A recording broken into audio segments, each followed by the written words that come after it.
Hey everybody, Shoebox Legends here. Thanks for joining me today for a quick video. And in this installment, we're going to get into the little pile that you see in front of you. This came in my recent COMC shipment, and these were all the cards that were oversized to some degree, and so wouldn't fit in penny sleeves and boxes like the majority of the order did. So figured we would just blast through these so I can get them put away and out of these kind of ridiculously large, in some cases, sized cases. So we'll start with the biggest card that you saw on the bottom. This is a box topper, which I don't normally go for out of Allen & Ginter, but it features Juan Soto. And this is from 2019 Allen & Ginter, and that is the first year that Soto was in an Allen & Ginter release. He doesn't have a 2018 Allen & Ginter rookie. So I just thought this was kind of a neat, oversized piece. I do have like an oversized Stadium Club box topper of Soto, and so I figured put this Allen & Ginter with it from the same year. It was kind of neat, and really this was a purchase of opportunity as well, because I wouldn't pay big bucks for this. I'm not a big fan of oversized stuff, but I ran across this at like $3, and the next cheapest copy was, you know, much more than that. And so for $3, I kind of thought, you know what, that'll make a unique addition to the ever-growing Juan Soto PC. And I'm just going to lay that one down since it's so tall that it doesn't really do a good job fitting on camera here the way I have this set up. And the others of these are largely going to be vintage. So I've got three 50s cards that are oversized from three sets that I really enjoy, or two sets that I really enjoy. The first two are from 54 Bowman. So I've got this Schultz for the Pirates. And these, since these just came in, they have these paper inserts in them, but this is Bob Schultz or Robert Schultz. Don't know much about him, but slow building a 54 Bowman release. I just think all 50s Bowman are just beautiful, and this one was available at the right price, between $1 and $1.50, and in that kind of condition, I just scooped it up. Similarly, I think this one was more like $3 price range, but it's a Brooklyn Dodgers card, so that's a bonus for me and typically carries a little bit of a premium.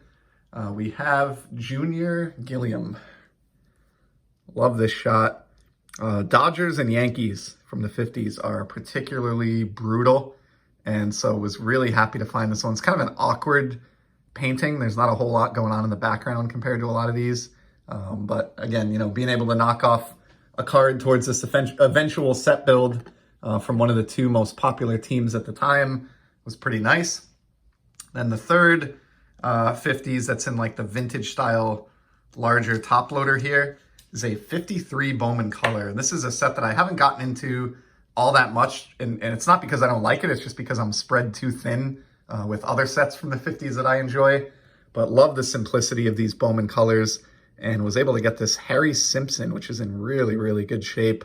Just a gorgeous Indians card there. So really happy to have that one arrive in this latest order, and just an example of some of the cool stuff that you can find on COMC with a little bit of patience and a lot of searching.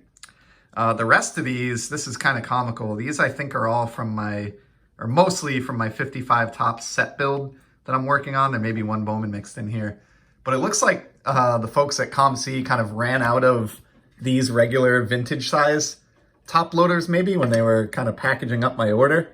And so they put some of these 50s cards in these really large top loaders that are for like tall boy cards. And sadly, in a COMC fail, they taped them together with Scotch tape, which is terrible. So I'm able to kind of peel these apart, but these cases are pretty well, you know, destroyed at this point or have a lot of residue on them. So I'll probably get rid of these, sadly. But from 55 tops, here's Gus Cerneal. Love the Philadelphia Athletics logo on this. And as with all these 55 tops that we're looking at here that came in this order, these are part of a set build that I'm working on.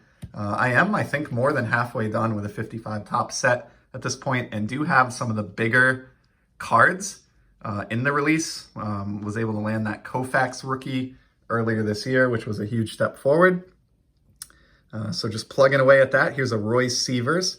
And as with all these cards, they're not perfect. You know, if you look closely, you'll notice imperfections. This corner is a little bunted. It's the card's slightly off center, but what I go for with these is just overall strong visual appeal at a cheap price point. Commons like this that I pick up for my set on COMC, as a rule, I don't pay more than like $1 to $2 for max. And it's surprising over the years how much of the set I've been able to assemble at that price point and have them being examples that are actually really nice looking cards. So it's been a fun pursuit. The superstars that I have and the Hall of Famers are graded, but for commons and semi-stars, these are kind of what I aim for. So here's another one here with Dwayne Pillette, the Baltimore Orioles.